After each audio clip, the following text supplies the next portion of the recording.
Tracey. Order, order. We start with questions to Secretary of State for Environment, Food and Rural Affairs, Craig Tracey. Thank you, Mr Speaker. Question number 1. Good morning, Mr Speaker. From the government's £5.2 billion of investment in flood protection, around 45% of that investment is targeted at rural communities. And also the Minister for Water is allocating £75 million of funding specifically to internal drainage boards, which again serve many rural constituencies. Craig Tracey. Thank the Secretary of State for that answer. In recent months, parts of North Warwickshire and Bedworth, including Ostrey, Polesworth and the Woodlands, have seen significant and unprecedented levels of flooding, which have caused real damage to houses and businesses and caused upheaval for local residents. So can the Secretary of State just set out what other steps can be taken to prevent this happening and stop these situations becoming the norm? My honourable friend has been a real constituency champion in highlighting some of the flooding issues I know that has occurred in North Warwickshire and Bedworth. There's £24 million from the Environment Agency investment over those 6 years going specifically into protecting 800 properties, and I know we'll have further discussions on the work that he is doing locally to tackle flooding. Jim Shannon. Speaker, I thank the Minister for that response. Minister, as the Minister will know, the Northern Ireland Assembly is back up and running. We have a Minister in place to look after it. It's about spending money wisely and also about spending money effectively. So can I ask the Minister this question? What discussions has the Minister had at this early stage in relation to the Northern Ireland Assembly Minister to ensure that lessons learnt here in the mainland can be used for us back home, where flooding has become over the last year an exceptional problem and one which worries many, many people? Thank you. Well, I think the whole House very much welcomes that the Assembly is back up and running, and as a former Chief Secretary, I know he'll appreciate. I'm very keen that money is spent in a value for money way. In terms of specifically with Northern Ireland, actually, I was in the Northern Ireland Secretary's constituency just last week discussing a range of issues in terms of Northern Ireland, and I'm very keen that we learn from each other in terms of the best ways to tackle flooding. Parliament. Thank you, Mr Speaker. And I welcome the member for Bosworth's campaign and the action taken by some supermarkets to introduce a Buy British button online. I strongly support their efforts to encourage consumers to pick high-quality British produce. So DEFRA has also launched a consultation on fairer food labelling to help promote British produce and statutory codes that ensure British farmers get a fair price for their goods. One of the best ways we can support British farmers is by choosing to buy British food. This is good for the environment, it reduces food miles and it also improves our food security because we're importing less produce. So will my right honourable friend, the Farming Minister, join me in specifically congratulating Morrison's, Aldi, Sainsbury's and Ocado, who all now have this Buy British button online so consumers can easily find British food to buy? I think what we see, Mr Speaker, is that consumers want to buy top-quality British food, and I congratulate those supermarkets, and I encourage other supermarkets to consider whether they may want to introduce that Buy British button as well on their online sales. Mick Whitley. Question 3, Mr Speaker. Minister. Thank you, Mr Speaker. And with your permission, I would like to group questions 3, 7 and 14. We know how important clean water is to the public, and we share their concern and outrage about pollution in waterways. And that is why we have increased monitoring of storm overflows in England from 7% under Labour in 2010 to 100% today. And we are now holding water companies to account to tackle pollution by quadrupling the number of checks on water companies, increased unannounced inspections, giving Ofwat new powers to block bonuses, and take action against water companies that don't link dividends to environmental performance. Mick Whitley. Thank you, Mr Speaker. Households across the North West could see their water bills rise by nearly 40% by 2030 as water companies look to consumers to meet the costs of much-needed infrastructure upgrades. Does the Government agree with me that the cost of stemming the flow of sewage into our waterways should be met by the water company themselves and the shareholders who paid £100 million in payouts last year and not by the hard-working British public? Thank you, Mr. Speaker. Well, the government is absolutely clear that no one should pay extra for water companies having to clean up their rivers, and we are pleased that the water companies have progressed a £96 billion investment over the next 5 years across England and Wales, and we will continue to hold polluters to account. And, Mr. Speaker, just this week we announced a fast-track investment of £180 million over the next 12 months to prevent more than 800,000 sewage spills polluting English waterways. Rachel Bassett. Thank you, Mr. Speaker. York should not have an open sewer flowing through our city and when it floods flowing into businesses and people's homes. While water company executives have pocketed £10 million in bonuses, my constituents have had to put up with 1,414 sewage releases. So when will the Minister end this profiteering and invest in upgrading York's sewage infrastructure? And how does he intend to do this? Thank you, Mr. Speaker. Well, as I have said, we have already seen water companies want to invest £96 billion over the next price review cycle. But what we are seeing, and having followed my visit to York recently, there is work being undertaken by Yorkshire Water where they are addressing sewage pollution spills. And Ofwat are already being given powers to take a much tougher approach when it comes to bosses' bonuses if they are deemed to have been polluting. And this government will continue to hold water companies to account. Stephen Crump. Thank you, Mr. Speaker. I welcome the action that this government is taking to improve water quality, but in Wales, which has some of the worst levels of sewage pollution, there are no legally binding targets on the water companies to reduce sewage. There is no legally binding targets on the companies to upgrade their wastewater treatment plants. There is no overall reduction plan for sewage, not even any prosecutions, because it's the policy there not to go after prosecuting these companies. Does the Minister know which party is actually running the administration in Wales? Thank you, Mr. Speaker. And I share my right honourable friend's concerns about Labour's failure to tackle spills from storm overflows in Wales, where the average number of spills from storm overflows was 2/3 higher than in England. But I am not surprised by this, Mr. Speaker, because we know that under Labour, when they were last in government in 2010, only 7% of storm overflows were monitored compared to 100% today. And bathing waters have increased to 90% of bathing waters being classified as good or excellent compared to just 76% under Labour in 2010. Dr. Tracey Coffey. Mr. Speaker, drinking water is treated with both UV and chlorine before it goes into our taps, so it's perfectly safe. In terms of water that's gone through water treatment works, it's treated but not necessarily disinfected through the use of UV unless it's heading towards ultraviolet light, unless it's heading towards a designated bathing water. Now, Mr. Speaker, France is hosting the Olympics in Paris. The Seine is being treated with a chemical called PFAS. There is one place in the country, Southwold, which has that right now, but so far the DEFRA and Environment Agency scientists have been reluctant to roll this out. Mr. Speaker, I want to ask my honourable friend, if it's good enough for swimmers to swim in the Seine during the Olympics, surely it's good enough to start using this treatment, which is cheaper, could be deployed a lot further, right across our country. I thank my right honourable friend for raising this important issue, and actually I want to reassure her that I am having conversations with officials, not only at the Environment Agency but within DEFRA itself on this very issue, and I am more than happy to meet with her to share her knowledge from when she was in the role at DEFRA as well. Shadow Minister Toby Perkins.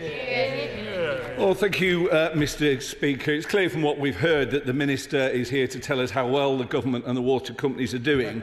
Meanwhile, out there in the real world, the recent State of Our Rivers report exposed that not a single English river is in an overall good condition. The capital's water supplier is on the brink of collapse, and the only solution the government's even considering was stolen from the Labour Party. So isn't the truth that what Britain's rivers really cannot afford is 5 more years of this useless government? Thank you, Mr. Speaker. Well, when the leader of the opposition says that they want Wales to be their blueprint for this government, for the rolling out when they potentially get in power in England, I fear for this country, because under Welsh Labour we have seen water pollution far worse, as has already been raised in this House. So we will continue with our plan for water, which is about more investment, stronger regulation and much tougher enforcement against those who pollute. Munira Wilson. Question number 4, Mr. Speaker. Thank you, Mr Speaker. DEFRA, supported by the Environment Agency, is currently seeking classification from Thames Water about its revised draft water resources management plan to help inform the next steps of the Teddington project. The proposals are still at an early stage. Thames Water will continue to carry out further consultation over the next couple of years to help them design and carry out further environmental assessments of the scheme. Thank you, Mr Speaker. The Water Resources Management Plan for the South East, which contains the highly controversial Teddington Direct River Abstraction proposal, opposed by tens of thousands of local residents and river users across South West London, has been sitting on the Environment Secretary's desk since August. We were told we have been calling for the Teddington proposal to be taken out of the plan, and we were told that a decision would be made by last Christmas, then by February, and now we are told in due course. Now, in the meantime, as he has suggested, Thames Water is wasting huge amounts of bill payers' money on progressing these proposals. So will the Minister confirm when the Secretary of State plans to make a decision on the Water Resources Management Plan, and if he will take the Teddington project out of it? Thank you, Mr Speaker. Well, this follows on from a conversation that I've had with the Honourable Member and her neighbour, the Honourable Member for Richmond. We are well aware of Thames Water's proposals for this scheme, and of course it is still within a consultation stage. It is one of 17 strategic water resource options that they are considering across the Thames catchment, and I will be updated by Thames Water, as will the Secretary of State, when they have completed their consultation. Number 5, please, Mr Speaker. The Department engages regularly with UK industry to understand the impact of the Windsor Framework, and we encourage businesses to respond to the consultation, which is still live. It's grouped. It is grouped with number 10. Thank you very much, Mr Speaker. During my various meetings, including at the UK corporate headquarters of Bidfood in my Slough constituency, businesses have exasperatingly expressed their serious concerns about the damage being inflicted upon them by the Conservatives' ill-thought-through, not-for-EU labelling scheme. Along with increasing consumer confusion, it will also likely reduce consumer choice and raise prices for shoppers. So, Secretary of State, why is this incompetent government so hell-bent on burdening British businesses with more bureaucracy and red tape and increasing their cost base? Well, firstly, Mr Speaker, there's a consultation in terms of discussing this. Secondly, there's £50 million that has already been allocated as transitional support. But thirdly, for colleagues, particularly in Northern Ireland, far from restricting choice, it is important that we maintain choice. And that is what the Windsor Framework, which the House as a whole agreed to, that is exactly what the Windsor Framework is designed to do. Shockingly, Mr Speaker, a correctly labelled shipment for Going Nuts, a firm in Park Royal, made it to Felixstowe on the 2nd of January and only was just unimpounded because of customs staff shortages at the border. Can they fix this? They incurred a 3-figure sum for 40 days storage, plus VAT, because they are throwing small business under the bus, albeit a Sadiq Khan bus with low emissions. Well, I'll leave others to deduce the link to Sadiq Khan's bus. But the point is, I think she prepared the question before the previous answer, Mr Speaker. I just set out that we're giving £50 million of transitional labelling support. But, of course, there is a consultation, is live, and we're working with businesses on it. We come to SNP spokesperson Stephen Boyd. Thank you, Mr Speaker. The Food and Drink Federation has warned the UK Government that its plan to require all meat and dairy sold in the UK to have not-for-EU labelling attached will divert hundreds of millions of pounds of investment away from the UK, and that several international investors have paused their plans to invest in UK food and drink. So as we continue to circle the drain of Tory-imposed recession, can the Secretary of State tell the House and indeed the public if deriving investment away from this vital sector will help or hinder attempts to avoid yet greater recessions? Well, of course, we'll work with industry on any changes, but the SNP needs to be consistent, because there are other proposals, such as the Quince review in terms of public sector procurement, but also in terms of fairer labelling that we're bringing forward. And those changes, for example, on labelling, where pigs reared overseas are often marketed as British bacon, are ones where that labelling often has widespread support from the farming sector. So it's important that we do these changes with the industry. That is why we've allocated 50 million of transitional support. Hello, Morgan. Please, Mr. Speaker.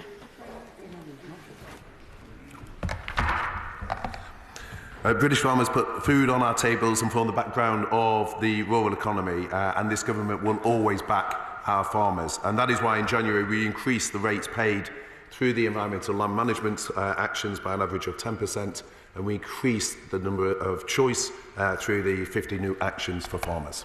Hello, Morgan. Thank you very much, Mr. Speaker. One of the concerns that farmers have raised with the sustainable farming incentive is the fact that they have to pay money up front before they can receive compensation or reclaim that money from the government. I've got a farmer who installed a stone track to prevent soil washing onto the road. He committed to the back payment before he received the money from DEFRA, but because it left his account 3 days later, he's now got to pay his DEFRA money back. It's an insane situation. He can't afford it. He's going to have to take this track up and sell the stone. Can the Secretary of State help me with this case so that we get those environmental protection schemes in place and don't penalise people for timing differences? Well, firstly, very happy to look at any individual case the Honourable Lady raises. Secondly, I agree with her on the wider point. I have been very clear with the Rural Payments Agency. We need a more trusting relationship in terms of payments. We need to accelerate those payments so they're paid more quickly. And to be fair to the RPA, one of the constraints sometimes is National Audit Office rules around the element of checks that they need in terms of the error rate, but we're working with them as to how we can shift the relationship to one built more on trust and where payments go out in a more expedited fashion. Speaker, fishermen are the farmers of the sea, and so I wonder if I might ask the Secretary of State what further steps is he taking to support the aquaculture industry, especially in relation to being able to help them create new businesses across our coastal communities. Well, as he knows from the regular conversations he and I have had, just how personally I am engaged on this, but also the Water Minister met with him as well yesterday. There's a consultation, as he knows, in terms of medical exemptions, on which we'll for the under 10 metre boats. The Farming and Fishing Minister, I know, is looking very closely at the issues around pollock. And there are a series of other initiatives that I'm very happy to update him further on as we work through those. Sherman. Mr. Speaker, has the Secretary of State actually talked to the National Farming Union recently? Has he even talked to the celebrity farmer on television that we all know about? And the fact of the matter is, of course, both parties will say, what is the plan? They're in a period of stasis. Farmers don't know where they're going, how they're going to face the future, because there is no plan under this incompetent administration. So, well, not only have I spoken to the new president of the NFU, he's been in my office already, Mr. Speaker, but more than that, I've actually been on his farm to discuss this. I've also been on the farm of his deputy. In fact, the first meeting I had on being appointed was with the former NFU President, and the first meeting in my office within a week was with the then President of the NFU. So I regularly engage with colleagues in the NFU, and indeed just this week I had a meeting with the County President for Cambridgeshire of the NFU. But I am surpassed in that engagement by the Minister for Farming, who discusses with the NFU even more frequently. Rob Butler. Thank you very much, Mr. Speaker. Mr. Speaker, on a recent visit to Church Farm in Western Turville, in my constituency, the family that have farmed there for generations stressed how important it is for them to be able to diversify their income. For example, with their very popular farm shop, which sells their produce and the produce of other farmers nearby. But planning rules in place at the moment limit the number of days they can open that shop to 28 a year. So I wonder if my right honourable friend could update the House on the conversations he's having with DLUC and across government to make it easier for farmers to diversify their income so that we can assure the food security that is so vital to our nation. Well, my honourable friend raises a really important point. And before I just turn to diversification, first and foremost, my focus and the Farming Minister's focus is on food production, food security and ensuring that is viable for our farmers. But diversification is also an important part. So I'm in very advanced discussions with the Secretary of State for DLUC on extended permitting development rights of the sort, to go back to the previous question, that a certain very famous farmer has raised in terms of his frustrations in Oxfordshire. So I want to streamline permitted development, make it easier for farmers to diversify, but first and foremost, farmers want to produce food, and that is my key focus. Shadow Minister Dan Zachner. Thank you, Mr. Speaker. Farmers need support against potentially devastating contagious diseases like African swine fever. I recently visited Dover, where the very diligent Port Health Authority are regularly seizing contaminated meat. Yet next month, their funding from DEFRA is going to be cut by 70%, and those border checks, incredibly, are going to be moved 22 miles inland. Why are the Conservatives putting the farmers of this country at risk and our national security at risk? Well, again, it was actually a really timely question, Mr. Speaker. Just yesterday, I had a meeting with the Chief Vet to discuss biosecurity risk, particularly in the context of blue tongue, where it may not be capturing the attention of the House today, but I am concerned by this summer it will be the sort of issue that is widely debated there. So I am very actively engaged, and indeed the Farming Minister is having a round table on that biosecurity issue just next week. So we are engaged. Again, I spoke just last week, Mr. Speaker, at the BVA annual dinner, which the Honourable General attended. So he saw first person just how engaged we are with these issues. Number 8, Mr. Speaker. Thank you, Mr. Speaker. This government is absolutely committed to protecting human health and the environment, and we will be setting out our priorities for addressing risks from chemicals in due course. But to be clear, the new draft strategy will set out that it makes our chemicals policy and our regulatory decisions independent of the EU. They will be bespoke to the UK. Sean Borrow. Thank you, Mr. Speaker. The cosmetic sector is one which is often overlooked, perhaps because we are unwilling to show our dependence on cosmetics, or perhaps... Oh, we can't have two of you at once. Carry on, Jeff.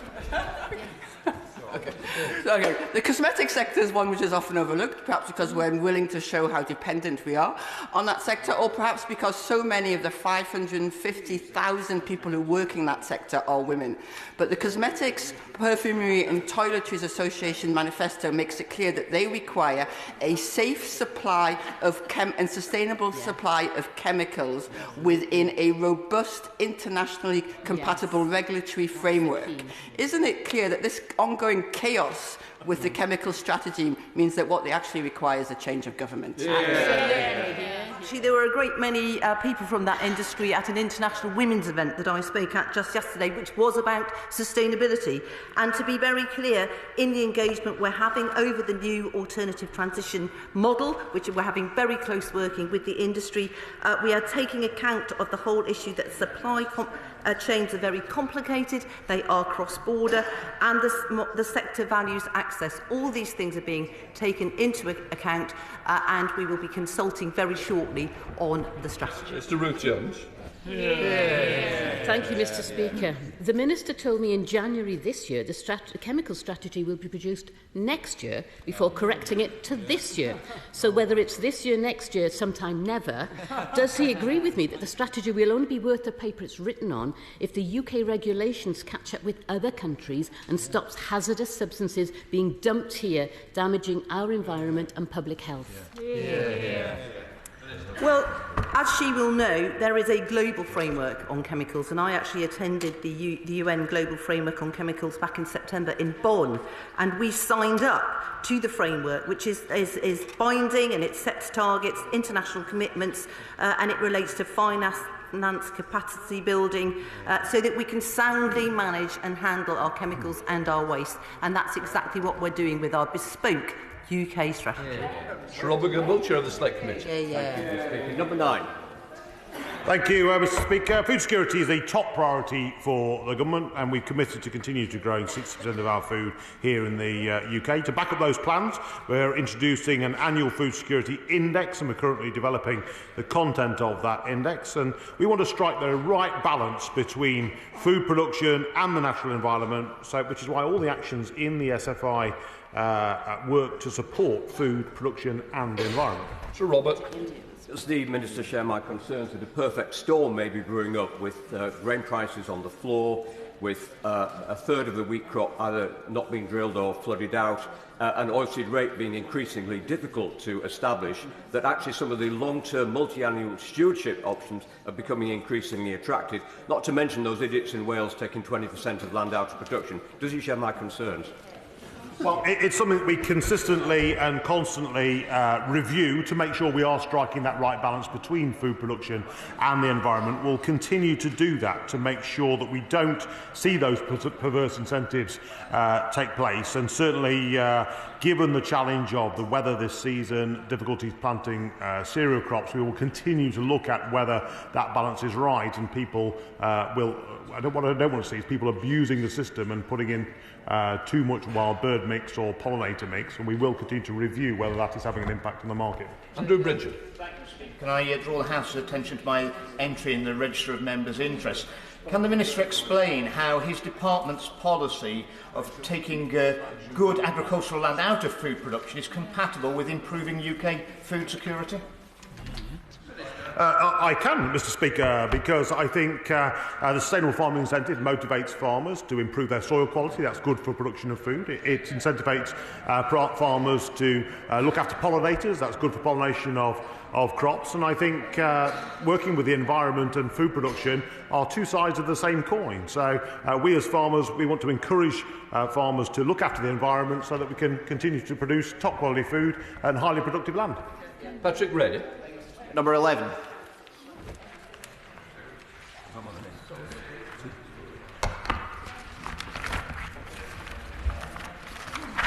I would urge the honourable member, if he is concerned about food prices, to consider the impact of the Scottish Government's decision to crack down on meal deals and supermarket promotions, which will mean Scottish customers pay more than English ones for the same products. Patrick Ready. It has nothing to do with the question written on the order paper. The reality is that the London School of Economics found that Brexit has added £250 to the average household bill. The healthcare checks, the healthcare certificates that are now being required are going to add even more. The reality is it not, that the cost of living crisis is a cost of Westminster crisis, and it's fuelled by Brexit. Well, he seems to imply that food inflation has been unique to the UK, when actually we've seen more severe consequences on the continent. And what I think it's right to draw the House's attention to is the decisions that the SNP government itself is taking, which have an impact on increasing food prices. We come to topicals, Sir John Whittingdale.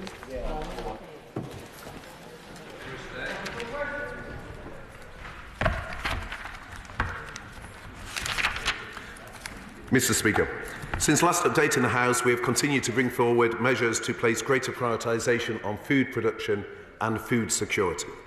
This includes delivering a key NFU ask for a food security index, committing to the Farm to Fork Summit being an annual event, and the largest ever round of grants for farmers worth £427 million announced by the Prime Minister to drive greater productivity. We are also consulting on fairer food labels to ensure our British farmers are fairly rewarded. We are announcing today a consultation on the next phase of our TB eradication strategy, which includes culling in high-risk areas. And this week I announced that my honourable friend, the member for Colchester, is conducting a review into public sector food procurement. Further, Mr Speaker, we are taking action to more strongly hold water companies to account, including a fourfold increase in inspections, consulting on banning bonuses for companies which commit serious criminal breaches, and we are working at pace with the devolved administrations on the ban on wet wipes. We continue, as we covered earlier, to address the threat from blue tongue virus, and I can also confirm to the House that I have acted on the representations on the honourable member for Penrith and the border in terms of extending the neutering deadline for XL bully dogs under 7 months on 30th of January 2024 until the 30th of June 2025. And finally, Mr Speaker, tomorrow the Minister for Nature will announce the successful bids for species restoration grants, building on the progress on biodiversity in that game. We have only got 10 minutes, that's the problem. Sir John Whitton. Is my right friend aware that the inflexibility, bureaucracy and cost of the seasonal poultry workers scheme make it prohibitive for businesses like Kelly Turkeys in my constituency who want to hire labour for just a few weeks in the run-up to Christmas? Will he urge the Home Office to include it within the existing seasonal agricultural workers scheme, thus allowing producers to use labour that's already in the country? Well, my right honourable friend raises an important point. Of course, there are 2,000 seasonal worker visas to meet the demand in the run-up to Christmas, but he'll know from my time as Chancellor of Duchy of Lancaster, where I dealt with that issue in terms of turkeys supplies before Christmas. It is something I'm very happy to look at. He is talking about a very finite period of time, and I will make those representations to Home Office colleagues. Secretary Steve Reid. Thank you, Mr Speaker. Last month I visited Newcastle-under-Lyme with local campaigner Adam Jogi to meet residents who are literally choking on toxic fumes from the Wally's Quarry landfill site. Over 10,000 residents have complained about the stench, and a 5-year-old child even ended up in hospital. Will the Secretary of State publish all correspondence between DEFRA, the Environment Agency and the operator, so residents in Newcastle-under-Lyme can see why the site has not been closed down? Well, no one could have done more to highlight this issue than the constituency MP, and indeed the Water Minister himself has already been to Wally's Quarry to look first-hand at these issues. I know, having spoken directly to the Chief Executive of the Environment Agency myself about this, that everything that can be done within the law is being done. That is the assurance the Water Minister and I have had from the Chief Executive of the Environment Agency, and indeed there was enforcement action taken very recently at that specific site. Cheryl Murray. Thank you, Mr Speaker. I note that I chair the Fisheries APPG. Whilst I welcome the limited help the Department is giving to a few pollock catching handliners, it will not help the vast majority of fishermen in my constituency who rely on this stock. Will my honourable friend speak to the Treasury to see if there is any way he can look at compensation for these boats, or at least decommissioning help?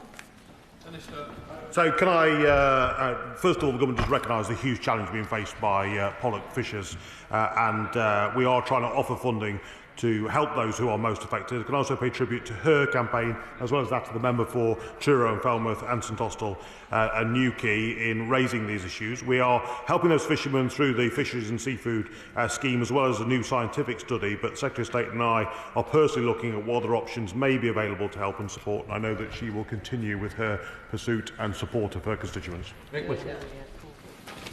Thank you, Mr Speaker. The public have the right to access just 8% of land in England, including thousands of access islands that can only be reached by trespassing.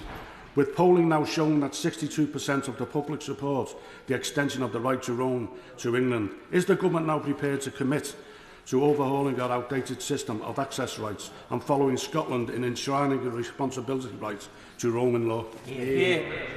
I think his question really highlights a fundamental difference between the two benches. I want to work with our farmers, which is why through SFI we're looking at permissive access, where we pay incentives to farmers to provide access to their land.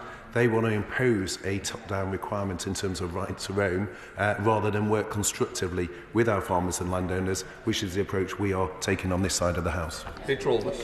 Thank you very much, Mr Speaker. Lowestoft is the largest town in the UK without formal flood defences, with the tidal barrier project currently on hold due to cost increases. I'm most grateful to my honourable friend, the Minister, for considering the compelling case for filling the funding gap that will enable a scheme to proceed that will protect property and will unleash the provision of new homes and new business opportunities. Can he assure me that he will leave no stone unturned in working across government so that the project can restart? Well, first can I just pay tribute to the amazing campaign that my honourable friend has led on this on behalf of his constituency. Already £80 million of support has been secured from DEFRA for this scheme. He will be aware that the local authority has changed the scope that has driven the cost, and there is then a question as to what contributions are made by partners. But he is a formidable champion of the scheme, and £80 million has already been allocated. Rachel Hopkins. Thank you, Mr. Speaker. Hedgerows provide a crucial habitat for nearly 130 priority species, including some red list birds, and are an important carbon store. When cross-compliance ended on the 1st of January this year, long-standing legal protections for agricultural hedgerows ceased to apply, ending the 2-metre buffer strip and the no-cutting period. The government did commit to reinstating important protections, so will the Minister explain when the government will lay legislation to urgently close gaps in hedgerow protections, particularly as bird nesting season is underway? Very good. Yes, I would like to say she's slightly behind the times because we have committed to protecting our hedgerows in law in England. We carried out a consultation. This was extremely popular with our farmers because we know how much they value them. And they will be protected with those regulations, including that 2-metre buffer strip from the centre of the hedge and all the rules and the regulations in terms of what you can and cannot do and the cutting ban. So we are fully behind this. We are working on to protect nature, and this will be part of getting to our nature targets.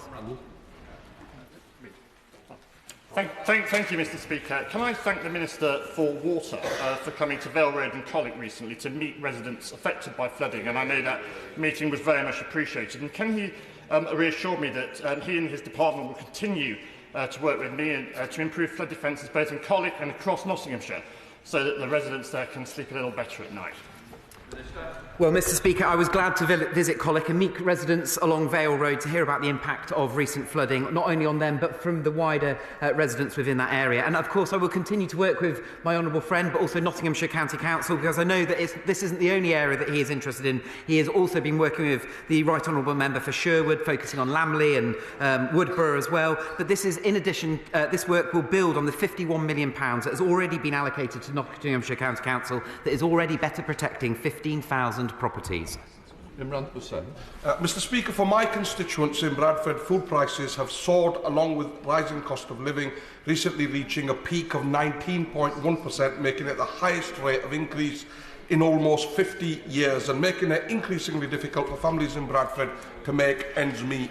So just what does the Minister have to say to my constituents who are now paying far more for their weekly shop, not just because of inflation, but because over 14 years this Tory government failed to implement a proper food strategy to support UK farmers and put in place damaging trade barriers with the rest of Europe? A really clear message to his constituents, which is to stick to the plan. The plan is bringing inflation down. That is what the Chancellor set out at the budget. The numbers are very clear in terms of how inflation has come down and not risk going back to square one, as his party would propose. David Dewey. Thank you very much, Mr. Speaker. My right honourable friend, the Minister, is very aware of the concerns raised by the seafood processing and catching sectors of recent proposals by the Migration Advisory Committee to remove key occupations from shortage occupation lists. What engagement has my right honourable friend had with the Home Office to ensure that those occupations on which our food security and coastal communities depend are adequately and meaningfully supported? So I pay tribute to my honourable friend for his campaigning again on behalf of his constituents. We continue to work with our friends in the Home Office to make sure that the fishing sector in Scotland and around the UK gets the labour that it requires to deliver top quality British fish to the marketplace, and I'll continue to have those discussions with the Home Office to make sure we get to the right place. Thank you, Mr. Speaker. I was pleased to play a small part in getting the Low Welfare Animals Abroad Act passed, but the government continues to delay implementation while 550,000 captive wild animals suffer from tourist entertainment around the world. An example is elephants in Thailand, many of whom suffer from complex PTSD because of psychological and physical abuse they endure daily. UK companies can still advertise and sell tickets to activities that involve elements being forced to perform for tourists. Can the Minister assure me that consultation will be launched as soon as possible and the banning of advertising and selling of elephant tourism will be included in the regulations?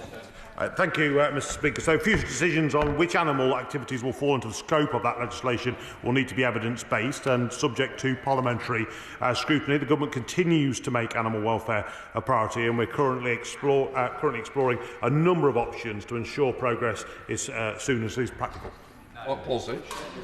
The Secretary of State is bringing forward a system of extended producer responsibility to obligate brand owners, including food suppliers, to bear the cost of recycling the packaging they place on the market.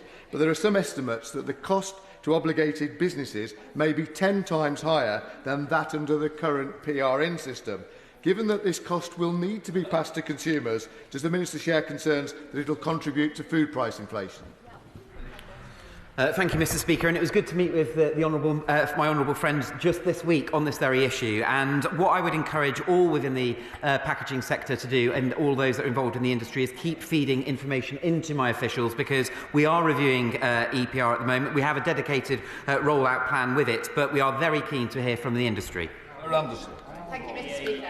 The government promised to ban plastic in wet wipes nearly a year ago, on the 3rd of April last year. There still is no ban in place. Will the Minister protect nature and ban plastic in wet wipes now? I'm extremely keen to get the ban on wet wipes delivered. Indeed, has she spoken to Welsh Government Labour colleagues?